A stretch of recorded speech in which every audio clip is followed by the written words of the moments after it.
തലക്കറിക്ക് ആവശ്യമായി ഞാനിവിടെ 2 കിലോ മീനാണ് എടുത്തിരിക്കുന്നത്. തേങ്ങ, ഉള്ളി, കറിവേപ്പില, തക്കാളി, മുരിങ്ങക്കോല്, ഉപ്പ്, മഞ്ഞൾപ്പൊടി, മുളക്, പുളി, ഉലുവാപ്പൊടി, ഇതൊക്കെയാണ് നമ്മുടെ മെയിൻ ഇൻഗ്രീഡിയൻറ്റ്. നമുക്കിനി പ്രിപ്പറേഷനിലേക്ക് കടക്കാം.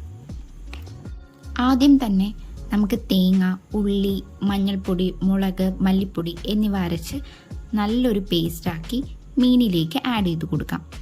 അതിനുശേഷം ഞാൻ പുളിവെള്ളമാണ് ചേർത്തിരിക്കുന്നത്. നിങ്ങൾക്ക് എത്ര പുളി വേണോ അതിനനുസരിച്ചുള്ള വെള്ളം നിങ്ങൾക്ക് ഇതിലേക്ക് ആഡ് ചെയ്ത് കൊടുക്കാവുന്നതാണ്. നന്നായിട്ട് മിക്സ് ചെയ്യാൻ മറക്കരുത്.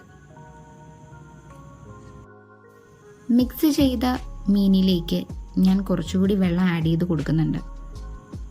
ഇനി നമുക്ക് മുളകും, തക്കാളി, മുരിങ്ങാക്കോല്, കറിവേപ്പില, നമ്മളുടെ ആവശ്യത്തിനുള്ള ഉപ്പ്, ഉലുവാപ്പൊടി എന്നിവ ചേർത്ത് ഒന്നുകൂടി മിക്സ് ചെയ്ത് സ്റ്റവ് ഓണാക്കി നമുക്കിനി ഇതിനെ വറ്റിച്ചെടുക്കാം.